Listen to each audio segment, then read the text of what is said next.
5 months after we buried my father, I'd finally stopped checking my phone expecting a call from him. Finally stopped waking up at 3 in the morning thinking I heard his voice in the hallway. Finally started breathing without feeling that weight on my chest. And then the lawyer called. My name is Rachel Brennan, 32 years old, architect at a boutique firm in Boston, living alone in a Back Bay apartment that costs more than it should. And until that cold March morning, I thought I knew my family's entire story. My father, Thomas Brennan, died of pancreatic cancer last October. 63 years old, retired corporate attorney, reserved man who preferred scotch and silence to deep conversations. He raised me and my younger sister, Sophie, alone after our mother, Linda, died in a car accident when I was 8. Or at least that's what he always told us. The funeral was on a rainy Tuesday. Gray sky over Mount Auburn Cemetery, wet leaves stuck to marble headstones, the kind of day that seems custom-made for goodbyes. Few people came, some colleagues from the old firm, neighbors, Sophie and me. Then came the will reading. Simple, straightforward, typical of my father. The Beacon Hill house went to Sophie and me. Savings divided equally. Some specified personal items. Everything clean, organized, no surprises. Except the lawyer, Mr. Jonathan Daniels, a man in his early 60s with gold-rimmed glasses and a suit that probably cost more than my car, said something strange at the end. There's an additional item that can only be revealed 6 months from the date of Mr. Brennan's passing. Those were his explicit instructions. Sophie and I exchanged confused looks but didn't question it. We were too exhausted, too numb with grief to care about mysteries. The following months were a fog. I worked too much, drank too much wine alone at night, avoided Sophie's calls because she wanted to process and talk about feelings, and I just wanted to pretend everything was fine. I emptied my father's apartment slowly, donated clothes, saved photos, found his jazz record collection and couldn't bring myself to get rid of it, so I took it home and now it sits stacked in my closet, untouched. And slowly, painfully, I started getting used to a world without him. Until the morning of March 15th, my phone rang at 8:47. Unknown number. Normally I'd ignore it, but something made me answer. Hello, Ms. Brennan? This is Jonathan Daniels, from Daniels and Associates. My stomach tightened. Lawyers never call with good news. Mr. Daniels, did something happen? Not exactly. But it's time to reveal the additional item I mentioned after your father's funeral. Could you come to the office today? Preferably alone. Alone? Why? Doesn't Sophie need to be there? A pause. Too long. Your father specified this should be revealed to you first. Ms. Brennan, I think it's best you come as soon as possible. There are things you need to know. Things about your father. About your family. What kind of things? The kind that can't be discussed over the phone. Please. Today, if possible. There was something in his voice, an urgency, a discomfort, that made me agree. Okay. I can be there by noon. Perfect. I'll see you then. He hung up before I could ask more questions. I sat on the edge of my bed, still in pajamas, staring at the phone like it could give me answers. Things about your father. About your family. What the hell did that mean? I showered on autopilot, dressed without thinking. Black pants, gray blouse, the uniform I wore when I didn't want to make decisions. Skipped breakfast because my stomach was churning. Outside, Boston was typical for March. Cold, windy, sky-threatening snow but never delivering. I walked to the subway station, took the Green Line to Downtown Crossing, then walked the 6 blocks to Daniel's office in the financial district. The building was all glass and steel, the kind of place where million-dollar decisions were made by people in $3,000 suits. Daniel's office was on the 14th floor. The receptionist, young, efficient, professional smile, recognized me immediately. Ms. Brennan. Mr. Daniels is expecting you. Conference room B. She guided me down a hallway lined with dark wood panels and black and white photos of old Boston. Opened a frosted glass door. Mr. Daniels stood beside a polished conference table, a brown leather folder in front of him, and an expression on his face I couldn't decipher. "Ms. Brennan, thank you for coming so quickly. You made me curious and worried. Please, sit." I sat. He remained standing for another moment, as if gathering courage, then finally sat across from me.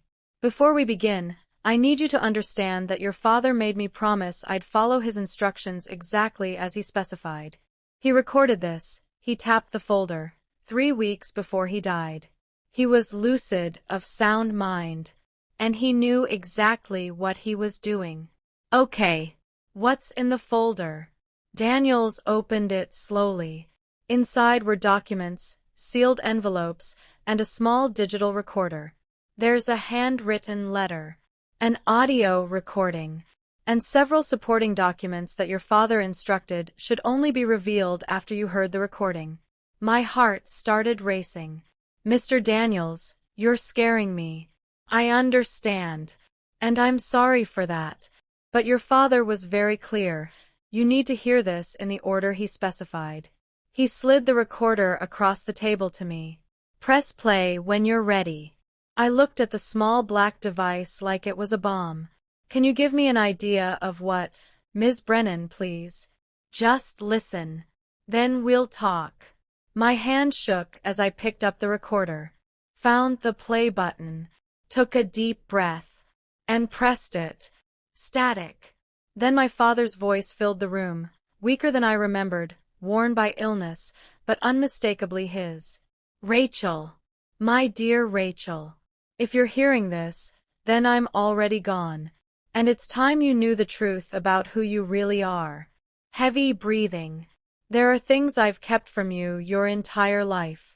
Not out of cruelty, not out of shame, but because I was trying to protect you. Protect all of us. But now, with time running out, I realize you deserve to know. Even if it changes everything you think about me. About your mother. About your life." Long pause.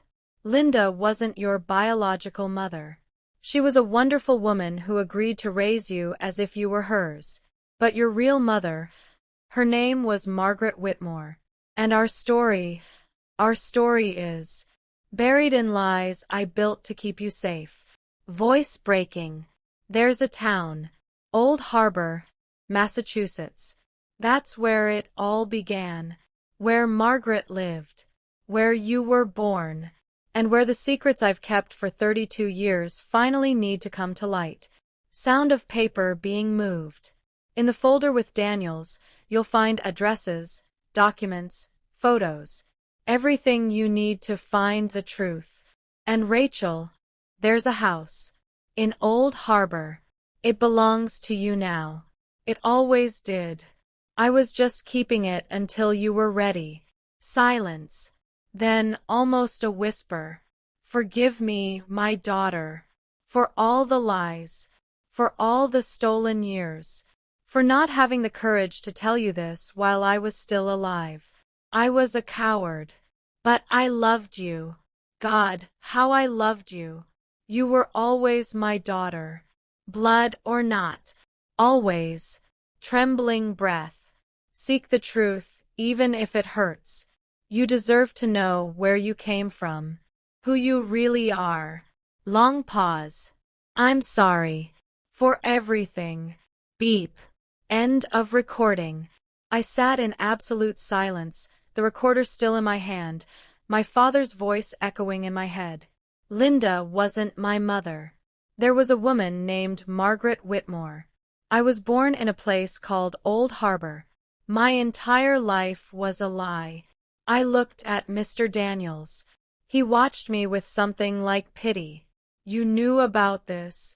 He nodded slowly. "Your father told me 10 years ago, when he updated his will. He made me swear I'd keep it secret until after his death. 10 years. He lived with this for 10 years and never told me. He lived with it for 32 years, Ms. Brennan. 32 years. My entire life. Who was she? Margaret Whitmore. Who the hell was she? Daniels opened the folder and pulled out an old, faded photograph. Slid it across the table. I picked it up with trembling hands. The photo showed a young man, my father, maybe in his early 20s, standing next to a beautiful woman with dark brown hair and bright green eyes. They were in front of a lighthouse, the ocean behind them, both smiling at the camera. On the back, written in faded cursive, Margaret and Thomas, Old Harbor, summer 1989. I flipped the photo back and stared at the woman's face. She had my nose, my chin, my face shape. I was looking at my mother, my real mother, a woman I'd never seen before that moment. Who was she? Daniels pulled out more documents. Margaret Whitmore was your father's first wife. They married in 1988, when they were both very young. 22, 23. They lived in Old Harbor, a small coastal town about 2 hours north of here. I never knew my father was married before Linda. Very few people did. Your father kept that part of his life completely separate. Why? Because of what happened. Margaret died in 1990. You were 6 months old. She died. How? Daniels hesitated. The official report says it was an accident, a fall down the stairs in their home. But your father always believed there was more to it. He mentioned investigations, suspicions, but nothing was ever proven. What kind of suspicions? That it wasn't an accident. That someone in Margaret's family was involved. My blood ran cold. Are you saying my mother was murdered? I'm saying your father believed she was. And he spent the rest of his life protecting you from whoever might have been responsible. This is insane. Why wouldn't he tell the police? Why wouldn't he? He did. They investigated. Found nothing conclusive. And Margaret's family, the Whitmores, were powerful people in Old Harbor. Money, connections, influence. Your father said he hit walls everywhere he turned. So he just gave up? No. He took you and left. Changed your name from Whitmore to Brennan. Married Linda a year later and asked her to raise you as hers. Created a completely new life for both of you in Boston, far away from Old Harbor and the Whitmores. I stared at the photo of Margaret again. This stranger who gave birth to me. Who died when I was 6 months old. Why now? Why wait until after he's dead to tell me? Daniels pulled out another envelope, this one sealed with red wax.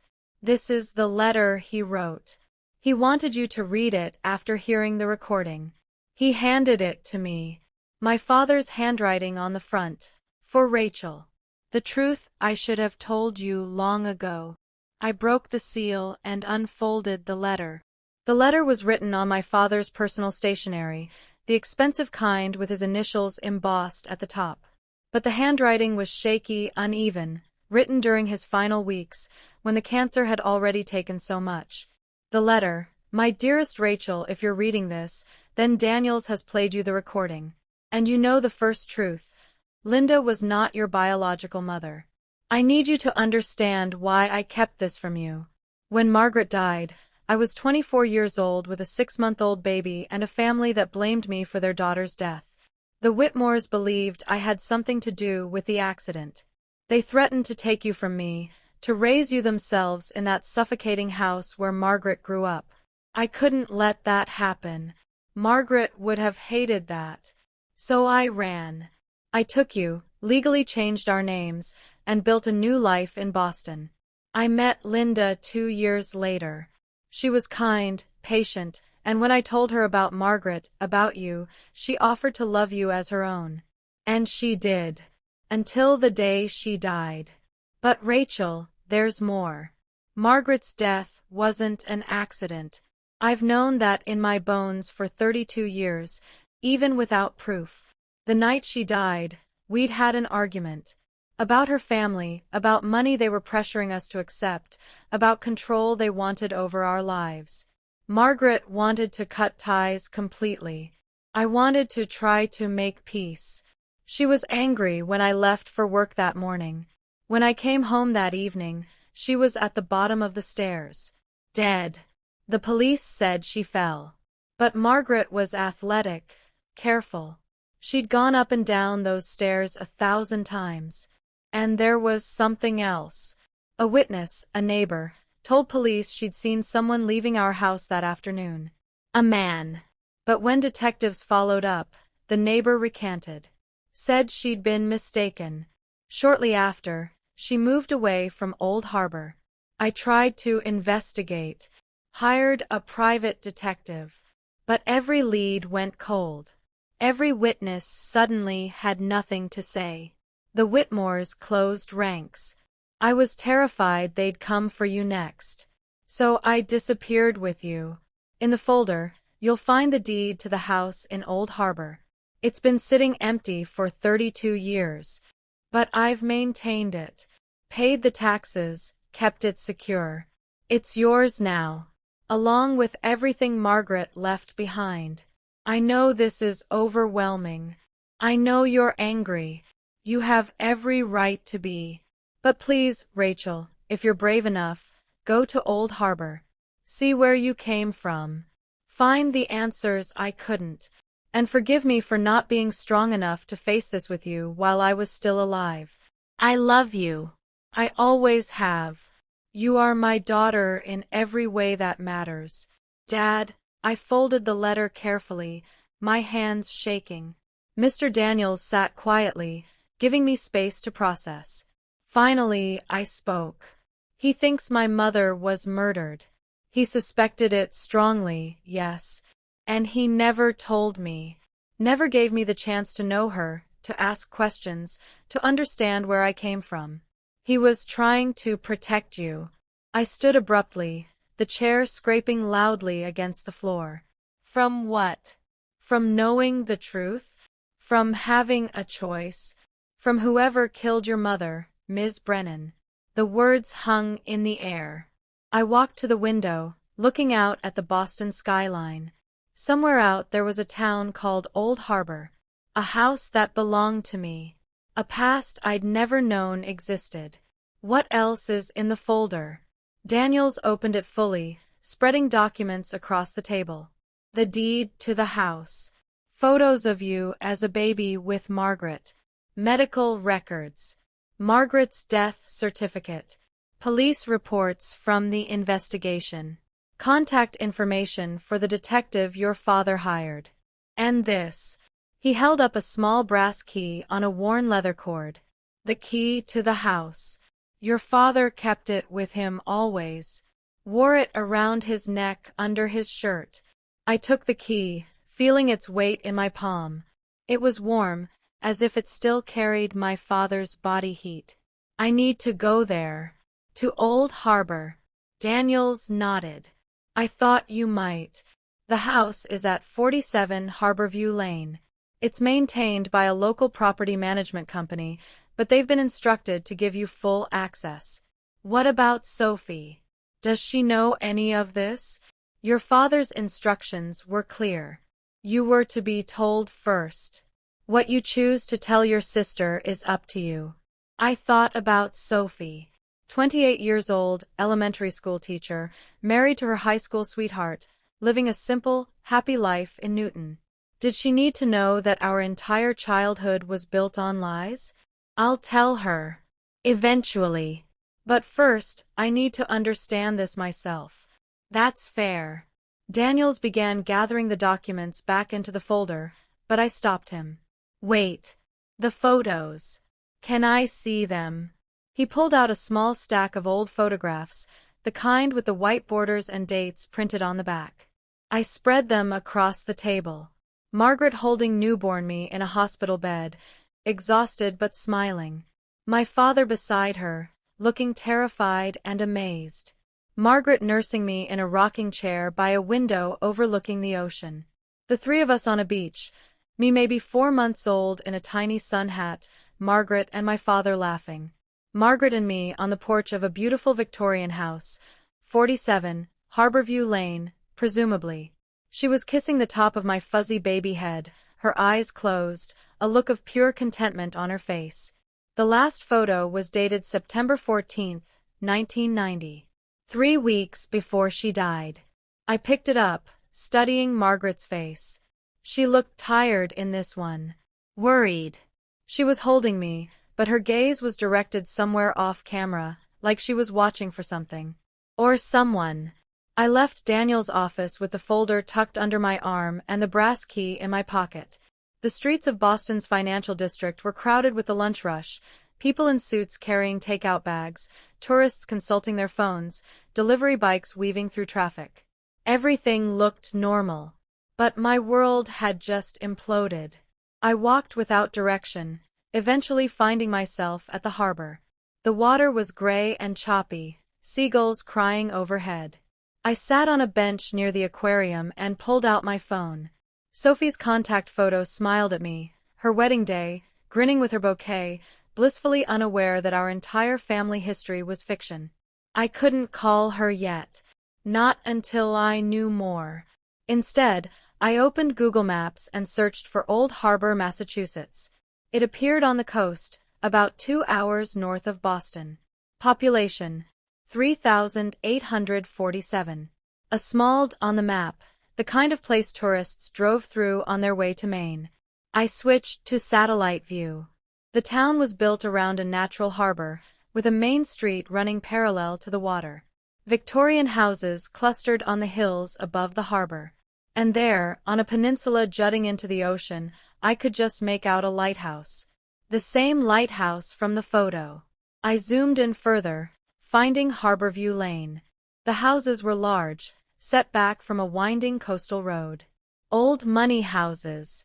The kind that had been in families for generations. Number 47 was on a corner lot, surrounded by trees. Even from satellite view, I could see it was beautiful. 3 stories, wraparound porch, probably built in the late 1800s. My house. The house where I was born. Where my mother died. I checked the time. 1:30 p.m. If I left now, I could be in Old Harbor before dark. But first, I needed to listen to the recording again. Alone. I went back to my apartment, made coffee I didn't drink, and sat at my kitchen table with the recorder. This time, I listened differently. Not in shock, but analyzing, trying to read between my father's words. He said Margaret's family blamed him, threatened to take me. But why? Unless they really believed he'd had something to do with her death. He mentioned money. Pressure from the Whitmores. What kind of money? And why would they pressure a young couple? And that witness. The neighbor who saw someone leave the house, then suddenly recanted. What happened to make her change her story? I opened my laptop and started searching. Margaret Whitmore, Old Harbor, Massachusetts, brought up very little. A few genealogy sites listing birth and death dates. No obituary. No news articles. I tried Whitmore Family Old Harbor and got more results. The Whitmores were old money. Founded one of the first fishing companies in Old Harbor in the 1850s. By the 1950s, they diversified into real estate and maritime insurance. Still owned significant property in the area. The current patriarch was listed as Harrison Whitmore, 78. Margaret's father, presumably. My grandfather. There were photos from charity events, ribbon cuttings, historical society functions. Harrison Whitmore looked like old New England wealth. Silver hair, expensive suit, the kind of smile that never reaches the eyes. And there, in a photo from a 2018 hospital wing dedication, I saw her. A woman in her 60s, pearl necklace, tailored dress, standing beside Harrison. The caption read, Harrison Whitmore and daughter Victoria Whitmorchin, major donors to Old Harbor General. Victoria. Margaret's sister? My aunt? I zoomed in on her face. She had Margaret's dark hair, though now streaked with gray. The same green eyes. The same eyes I saw in the mirror every morning. I kept digging. Victoria Whitmorchan was married to Dr. Robert Chen, a cardiologist. They had 2 children, both adults now. She sat on the boards of several local organizations, the Historical Society, the Library Foundation, the Yacht Club. Pillar of the community. Respected family. No hint of scandal or suspicion. But if my father was right, someone in this family had gotten away with murder. I pulled out the police report from the folder. Old Harbor Police Department Incident Report Date, October 8, 1990 Case Hashtag, 90 to 1847 Type. Accidental Death Summary. Officers responded to 47, Harborview Lane at 5:47 p.m. following a 911 call from Thomas Brennan reporting that his wife, Margaret Whitmore Brennan, age 23, had fallen down the interior staircase and was unresponsive. EMTs arrived at 5:53 p.m. and pronounced the victim dead at the scene. Injuries consistent with falling down a full flight of stairs, head trauma, broken neck, multiple contusions. Investigation.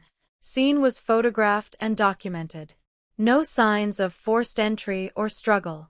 Husband states he left for work at 8:15 a.m. and returned home at 5:45 p.m. to find his wife at the bottom of the stairs.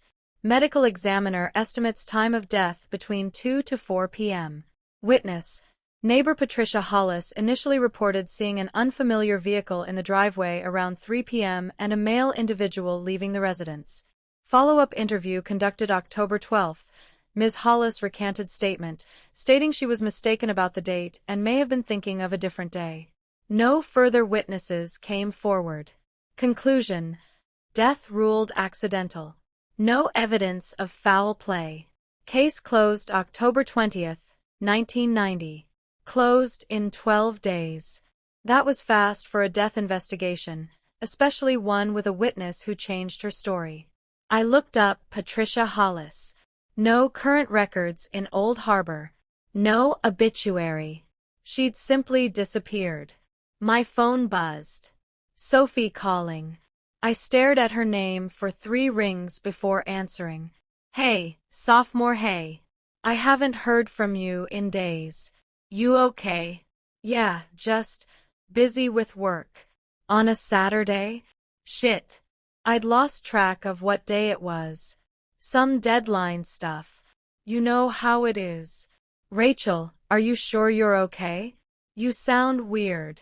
I'm fine. Just tired. A pause. Sophie knew me too well. You're lying. What's wrong? I couldn't tell her. Not yet. Not like this. Nothing's wrong. I promise. Just work stress. Okay. But I'm making you come to dinner this week. No excuses. Deal. I love you, you know that. Tears stung my eyes. I love you too, sophomore. After we hung up, I sat in silence for a long time.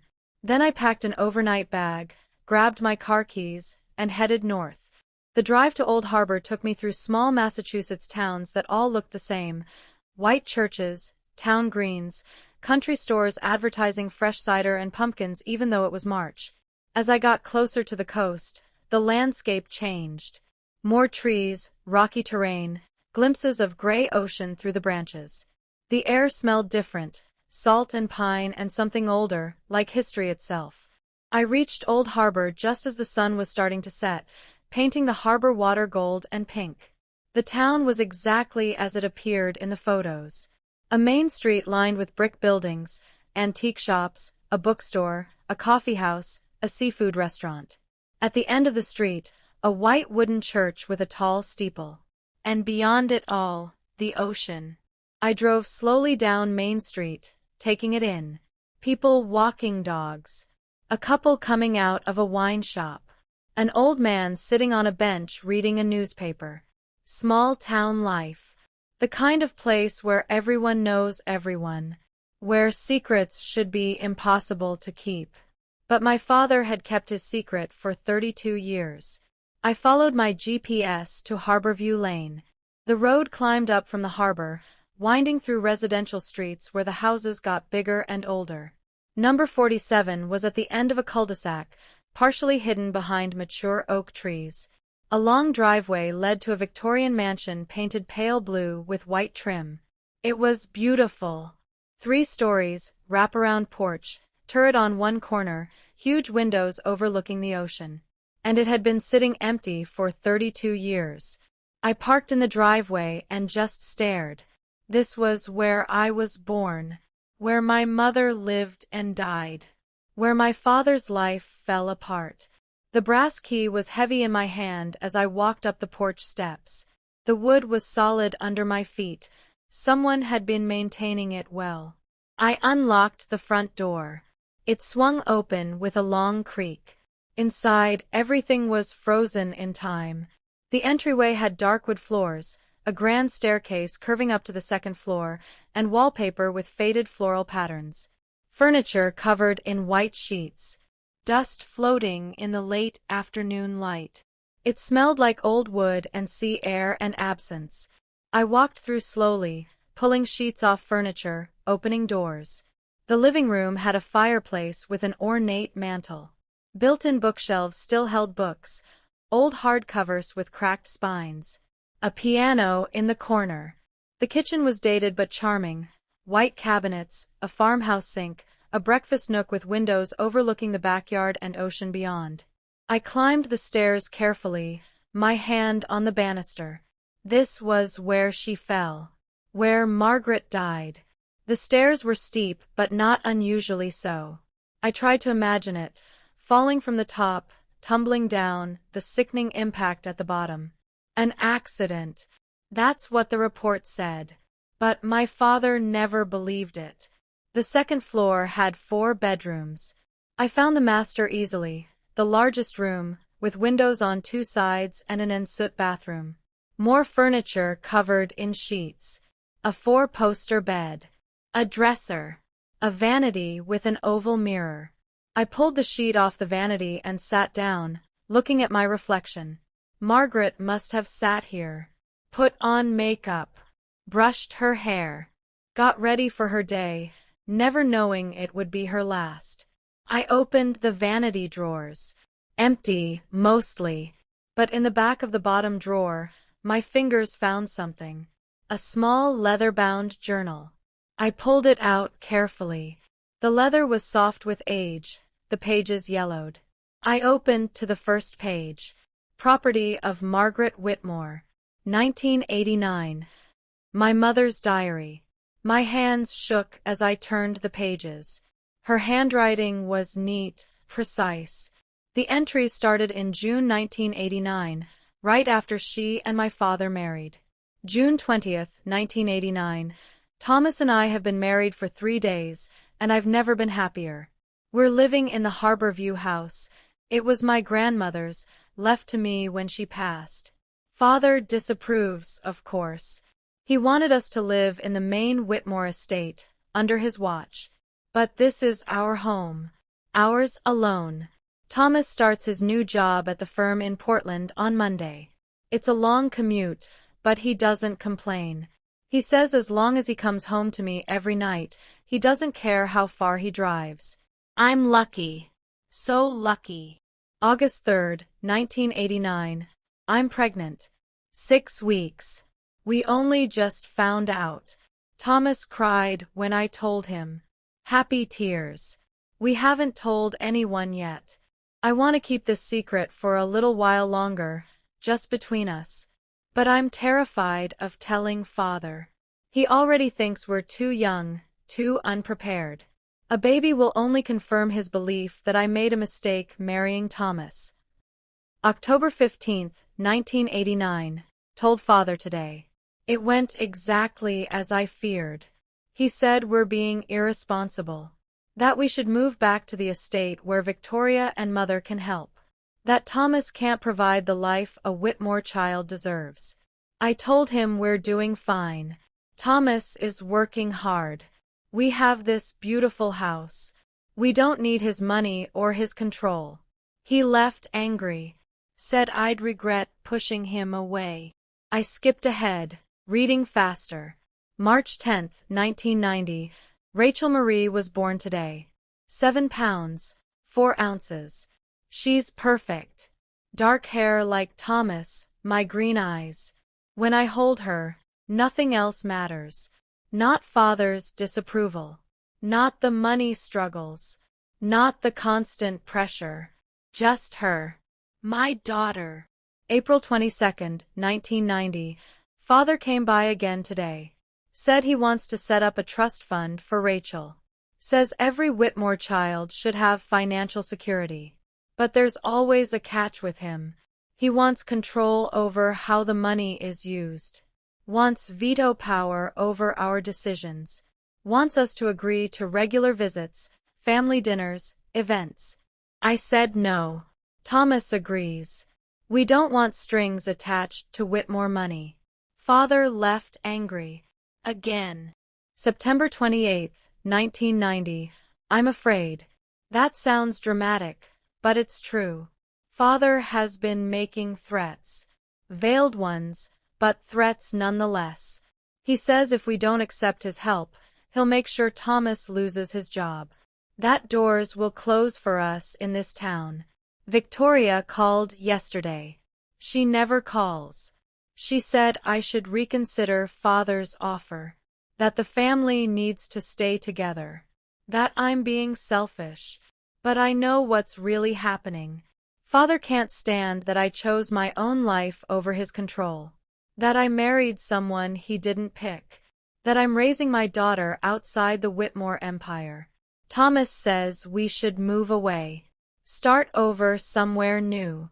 Part of me thinks he's right. But this is my home. Rachel's home. I shouldn't have to run. October 5, 1990. Father and I had a terrible fight today. He came to the house uninvited. Said he'd had enough of my rebellion.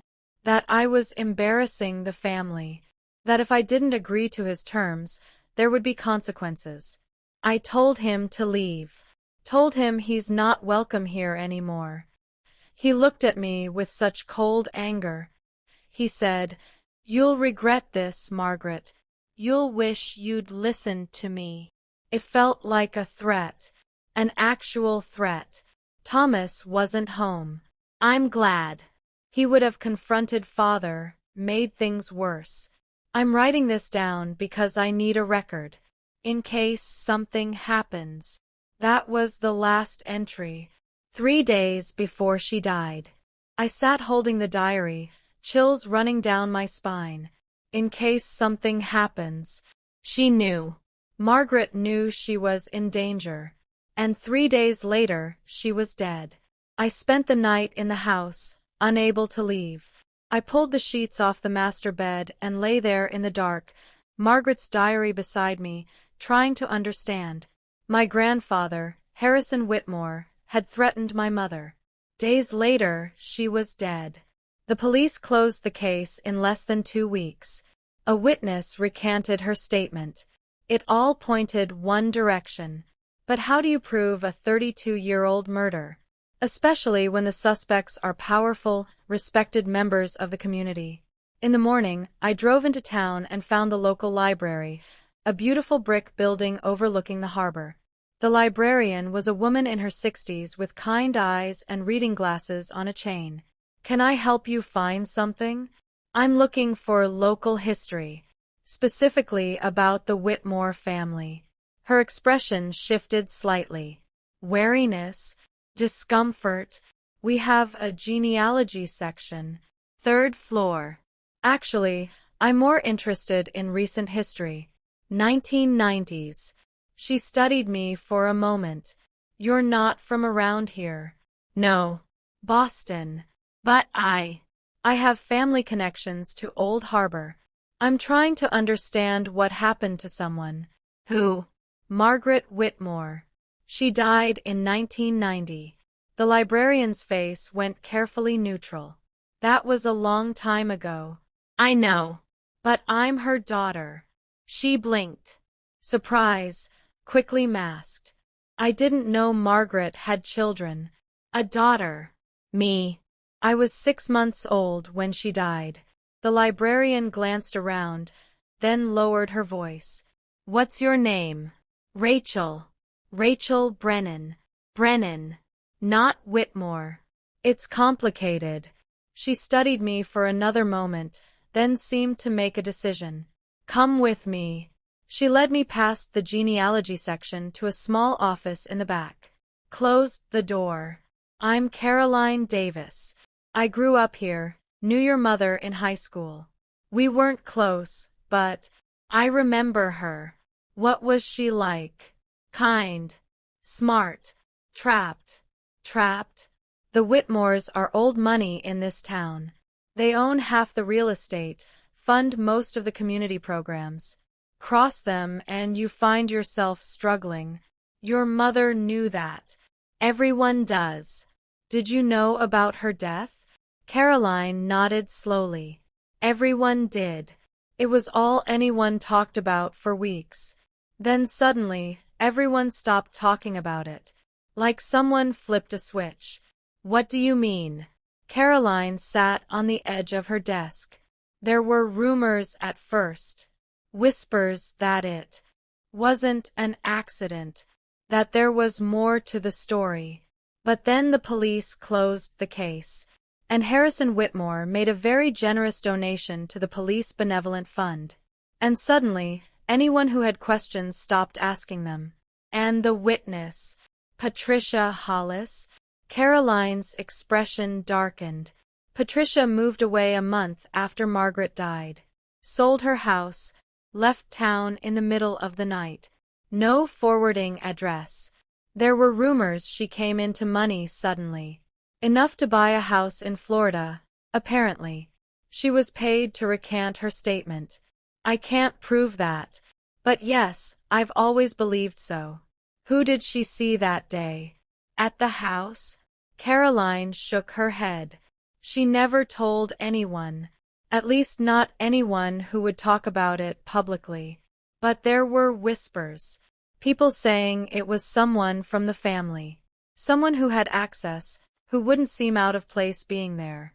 My grandfather. Caroline looked at me carefully. I didn't say that. But you're thinking it. She sighed. Look, Rachel. I can't give you proof of anything, but I can tell you that your mother was planning to leave Old Harbor.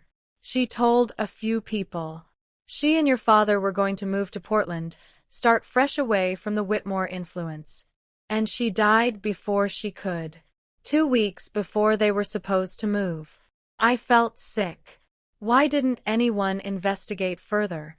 Why did everyone just accept the police report? Because the Whitmores are powerful. Because this is a small town that depends on their money. Because people were scared. Scared of what? Of ending up like Margaret. The words hung between us. Caroline opened a drawer in her desk and pulled out a folder. After you called earlier this week asking about genealogy, I pulled this. I don't know why. Maybe I had a feeling. Earlier this week? I didn't call. She looked confused. Someone called asking about Margaret Whitmore's family records. Said her name was Rachel. I assumed. We stared at each other. Someone's been asking about my mother. Using my name. Caroline's face went pale. Rachel, if you're digging into this, you need to be careful. The Whitmores don't like questions. And they have long memories. I need to know what happened. I need to know the truth. She handed me the folder. These are newspaper clippings, Margaret's obituary, some photos from the Historical Society archives. It's all public record, but it might help. Thank you. And Rachel, be smart. Don't confront anyone alone. Don't trust anyone who tells you to stop looking. I took the folder and left the library, my mind racing. Someone was asking about Margaret, using my name, which meant someone knew I was coming. Someone was watching. Back at the house, I spread the contents of Caroline's folder across the dining room table. Newspaper clippings from October 1990. The headlines were matter-of-fact, almost cold. Local woman dies in tragic accident. Margaret Whitmore Brennan, 23, mourned by family. Funeral services held for Whitmore daughter. The obituary was brief, sanitized. Margaret Whitmore Brennan passed away suddenly on October 8, 1990, at her home in Old Harbor. Born to Harrison and Eleanor Whitmore, Margaret was a graduate of Old Harbor High School and attended Boston University. She is survived by her husband, Thomas Brennan, daughter, Rachel, father, Harrison Whitmore, sister, Victoria Whitmore, and numerous extended family members. Services were held privately. In lieu of flowers, donations may be made to the Old Harbor Historical Society. No mention of the circumstances. No suggestion of anything but a tragic loss. There were photos too. Margaret at various ages. High school graduation, college, her wedding day. In every photo, she was beautiful, smiling, alive. And in every family photo, there was Harrison Whitmore. Tall, commanding presence, always at the center. And beside him, Victoria, Margaret's sister, my aunt, looking elegant and cold. I found one photo that made me stop. It was from a charity gala, dated September 1990. Just weeks before Margaret died. Harrison and Victoria stood together in formal wear. And in the background, partially obscured, was Margaret. She wasn't smiling. She looked tense, uncomfortable.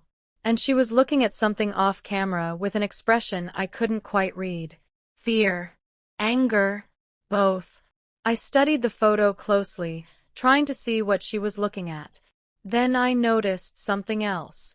On the edge of the frame, a man's hand. Expensive watch. Reaching toward Margaret. I grabbed a magnifying glass from one of the covered desks and looked closer. The watch was distinctive, gold, with an unusual square face and what looked like an engraved band. I'd seen that watch before. In one of the recent photos of Harrison Whitmore. My phone buzzed. Unknown number. I hesitated, then answered. Hello. Silence. Heavy breathing. Hello. Who is this? A woman's voice, older, controlled. You should leave Old Harbor. There's nothing for you here. Who is this? Go back to Boston. Forget about Margaret. It's ancient history. My blood ran cold. Did you know her? Did you know my mother? Your mother made choices. She paid for them. Don't make the same mistakes. The line went dead. I stood there, shaking, the phone still pressed to my ear. Someone was warning me off. Someone who knew who I was, why I was here. I checked the number. Blocked, of course. I thought about calling the police. But what would I tell them? Someone gave me vague advice to leave town? That wasn't a threat. Not technically. But it felt like one. I looked at the diary again. Margaret's final entry. Her fear.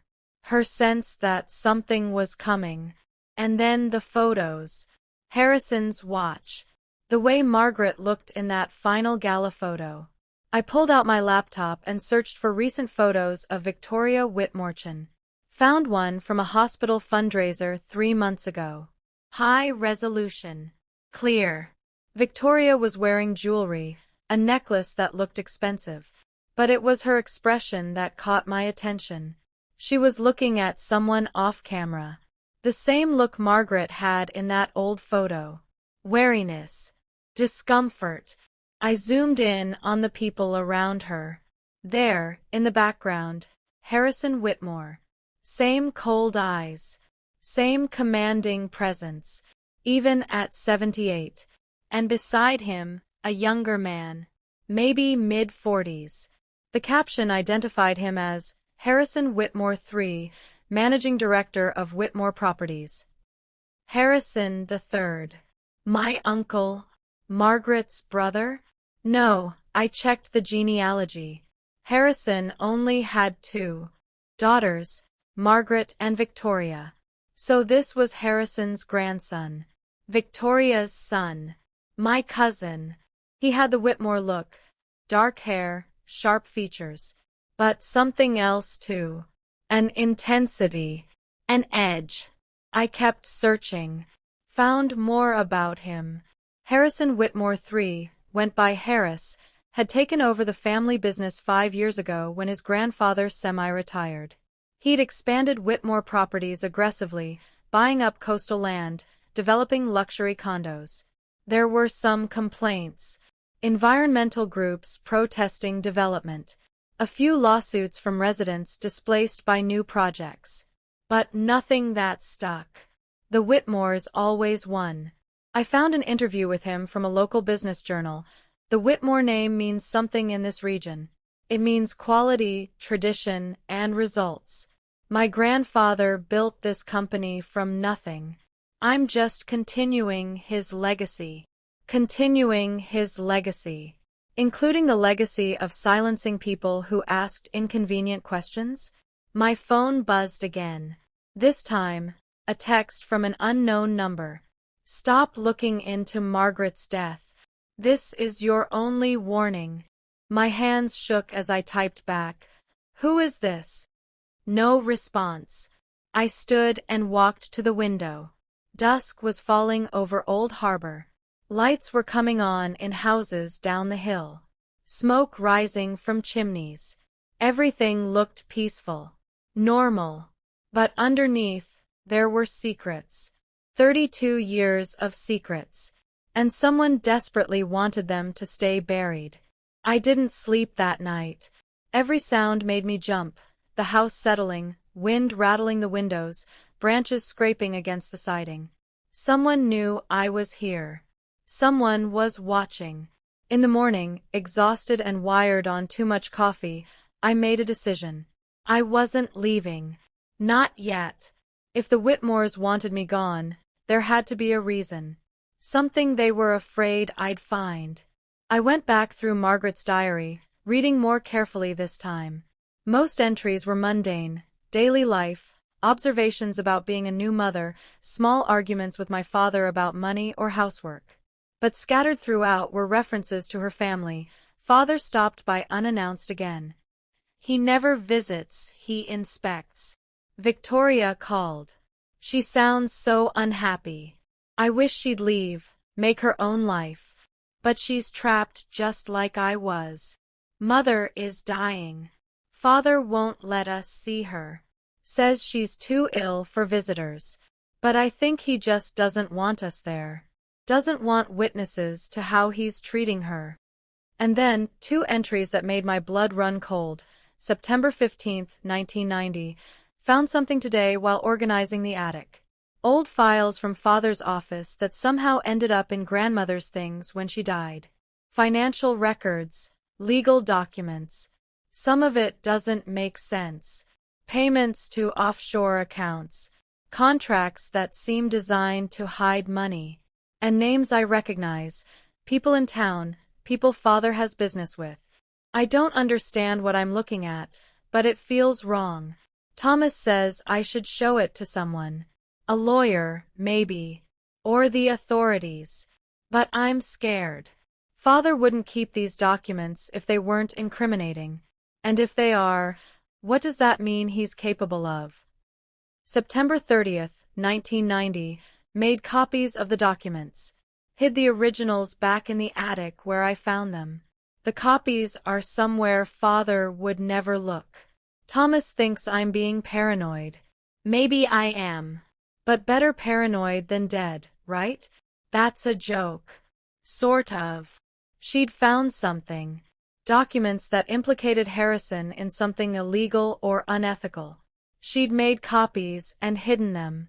And 8 days later, she was dead. I ran up to the attic. The stairs were narrow, steep. The attic itself was stuffy, full of old furniture and boxes. I started searching. Old Christmas decorations. Clothes from the 1980s. Books, picture frames, random household items. And then, in the back corner, I found a filing cabinet. Locked. I went back downstairs, got a screwdriver, and forced the lock. Inside were files. Old financial records from Whitmore Properties, property deeds, contracts, and at the back, a manila envelope with copies, keep safe, written on it in Margaret's handwriting. I pulled it out with trembling hands and opened it. Inside, photocopies of financial statements, bank records, and legal contracts. All dated late 1980s, early 1990s. I'm not a forensic accountant, but even I could see something was off. Money moving through multiple accounts. Payments labeled as consulting fees to shell companies. Property transactions that seemed designed to hide ownership. And names. So many names. People in Old Harbor. Town officials. The police chief. The mayor. Harrison Whitmore had been paying people off. 4 years. One document in particular caught my eye. A contract dated August 1990, just 2 months before Margaret died. It was an agreement between Whitmore Properties and the Old Harbor Police Department for a charitable donation of $50,000 to their new equipment fund. The contract was signed by Harrison Whitmore and Police Chief Daniel Morrison. Morrison. That name was familiar. I pulled out the police report from Margaret's death. The investigating officer, Detective James Morrison. Father and son? Had to be. Harrison had paid the police department $50,000 2 months before Margaret died. And then when she died, Morrison's son investigated and closed the case in 12 days. This was it. This was the proof my father never found. But proof of what exactly? Financial impropriety? Bribery? It was suggestive, but was it enough to prove murder? I photographed every document with my phone, uploaded them to a cloud drive, and emailed copies to myself. Then I sat down and tried to think clearly. I had evidence of corruption, but no direct evidence connecting it to Margaret's death. I needed more. I needed to know who else knew about these documents. Who else might have wanted Margaret silenced? Victoria. My aunt. She was still alive, still in Old Harbor. If anyone knew the truth about what happened to her sister, it would be her. I found her address online. 23, Lighthouse Road. A large house on the water, not far from the main Whitmore estate. I drove over before I could talk myself out of it. Victoria Whitmore's house was modern compared to the rest of Old Harbor, glass and steel, built to show off the ocean view. Expensive cars in the driveway. Manicured landscaping. I parked on the street and walked up to the front door. Rang the bell. A woman answered. Late 60s. Perfectly styled gray hair, elegant even in casual clothes. Margaret's eyes. My eyes. Yes. My name is Rachel Brennan. I know who you are. She didn't sound surprised. Didn't sound welcoming either. I need to talk to you about Margaret. About my mother. Victoria's expression didn't change. There's nothing to talk about. Margaret died 32 years ago. Whatever you think you're going to find here, you won't. I found her diary. I found documents she hid. I know she was afraid of your father. Something flickered in Victoria's eyes. Fear. Guilt. You should leave. She started to close the door. I put my foot in the way. Please. I just want to understand what happened to her. Don't I deserve that? What you deserve is to stay out of family business that doesn't concern you. She was my mother. It concerns me. Victoria studied me for a long moment. You look like her.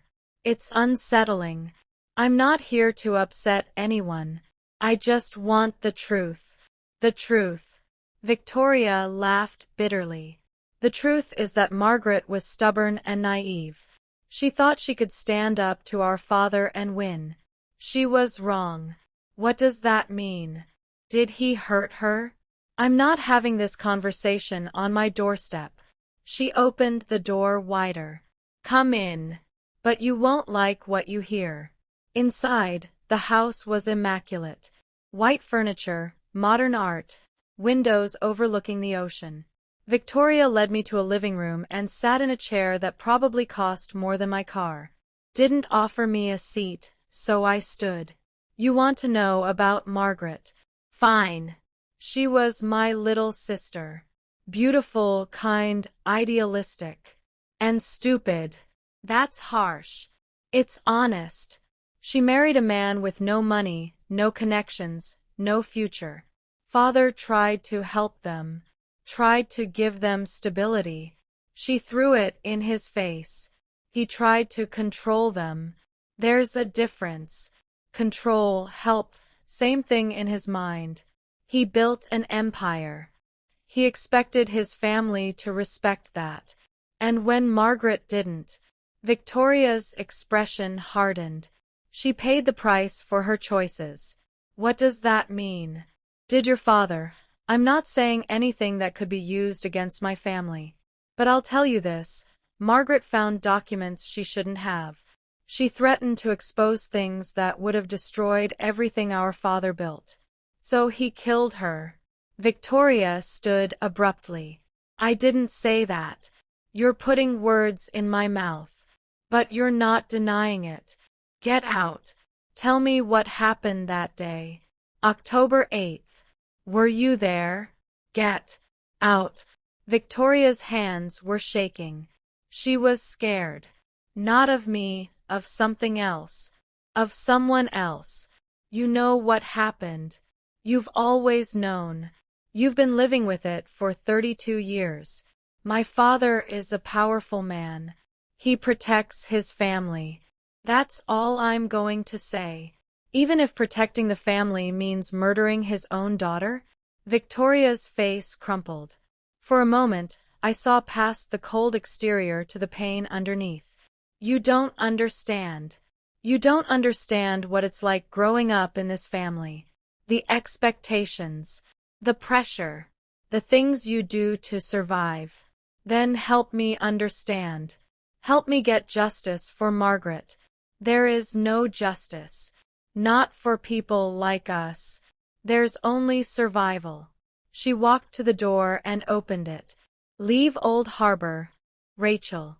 Take your mother's diary, take whatever you found, and leave. Don't come back. It's what Thomas should have done 32 years ago. My father tried to investigate. He was shut down at every turn, because my father made sure of it. And he'll do the same to you if you push this. Is that a threat? It's a warning. From someone who cared about Margaret, who still cares, even if I can't show it. I walked toward the door, then stopped. Did you love her? Your sister? Victoria's eyes filled with tears. More than you'll ever know. And I've hated myself every day since she died for not protecting her. Then help me. Please. I can't. I'm sorry. She closed the door in my face. I drove back to the house on Harborview Lane in a daze. Victoria knew. She'd all but admitted it. Harrison Whitmore had killed his own daughter to protect his secrets. But knowing and proving were two different things. I sat at the dining room table, Margaret's diary and the documents spread out before me. I needed to go to the police. Real police, not the compromised Old Harbor Department. State police. FBI, maybe. But I needed more than circumstantial evidence and 32-year-old documents. I needed something concrete. Something undeniable. My phone rang. Sophie.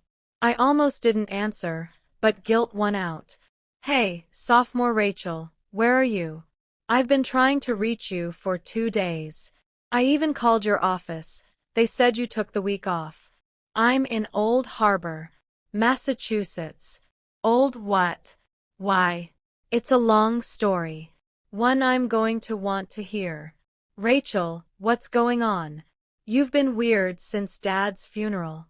And now you're in some random town. It's not random. It's where I was born. Silence. What are you talking about? You were born in Boston. That's what we were told. But it's not true. Sophie, there's a lot I need to tell you. About Dad. About our family. You're scaring me. I know. And I'm sorry. But I need you to trust me. Can you come here? To Old Harbor? Now. Yes. I need you. Another pause. Okay. Send me the address. I'll leave in an hour. Thank you. After I hung up, I sat in the silence of the house. Sophie deserved to know the truth. All of it. But first, I needed to make sure I had all the pieces. I went back to the attic and searched more thoroughly. There had to be something else. Something Margaret had hidden that would prove what happened. In the back corner, behind old Christmas decorations, I found a loose floorboard. Underneath, a small metal box. Inside the box, a cassette tape labeled October 7th, 1990 insurance. The day before Margaret died. I ran downstairs and searched through the covered furniture until I found an old cassette player. Popped in the tape and pressed play. Static. Then Margaret's voice, strained and frightened. This is Margaret Brennan, October 7th, 1990. I'm recording this as insurance, in case something happens to me. I confronted my father today about the documents I found. Financial records showing payoffs to local officials, money laundering through shell companies, properties acquired through intimidation and fraud. He didn't deny it. He just looked at me with this cold expression and said I was being dramatic. That I didn't understand business. That if I knew what was good for me and my family, I'd forget what I saw. I told him I couldn't do that. That I had a daughter now, and I didn't want her growing up in a family built on corruption. He told me I was making a mistake. That I was choosing wrong. That there would be consequences. I asked him if that was a threat. He just smiled and said, "Family takes care of family, Margaret. One way or another." I'm scared. Thomas thinks I'm overreacting, but I know my father. I know what he's capable of. If something happens to me, if I die suddenly, it wasn't an accident. It was him. Harrison Whitmore killed his daughter to protect his empire. I'm hiding this tape where he'll never find it. And I'm hiding copies of the documents in my daughter's baby book. The blue one with the rabbits on the cover. Rachel, if you're hearing this, know that I loved you. More than anything.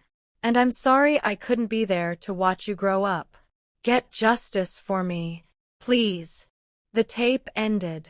I sat there, stunned. This was it. This was the evidence. Margaret's own words, recorded the day before she died, stating clearly that she feared her father would kill her. And she'd hidden more documents in my baby book. I ran upstairs to the nursery I hadn't explored yet. A small room with faded yellow wallpaper and a crib still covered in sheets. On a bookshelf, children's books, toys, and a blue baby book with rabbits on the cover. I opened it. The first pages were normal. My birth certificate, the real one, listing Margaret as my mother, footprints, photos of newborn me.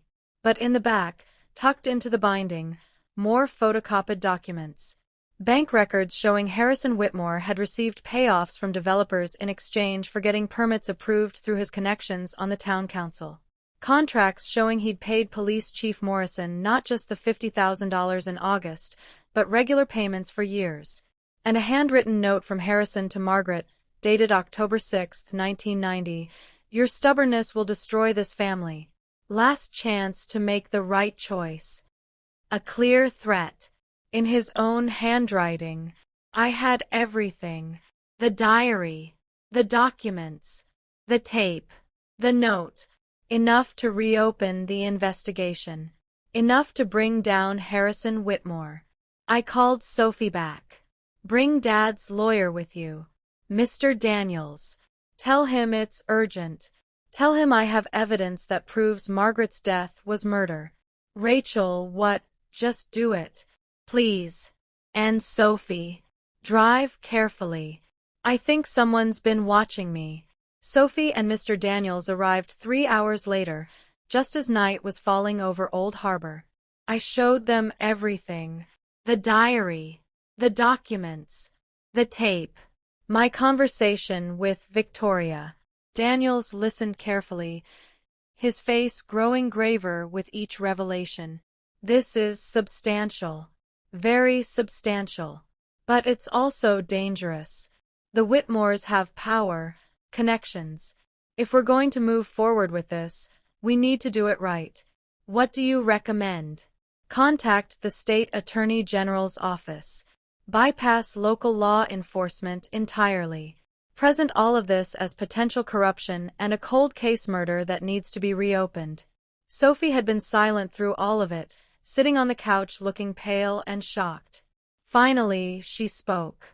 Dad knew. All these years, he knew someone murdered Margaret. And he couldn't do anything about it. He tried. But they were too powerful. So he protected the only thing he could, me. He took me away, gave me a new life, kept me safe. And he never told you. I think he was ashamed. Ashamed that he couldn't get justice. That he had to run instead of fight. Daniels closed the folder of documents. He wanted you to have the chance he never did. That's why he waited until after his death to tell you.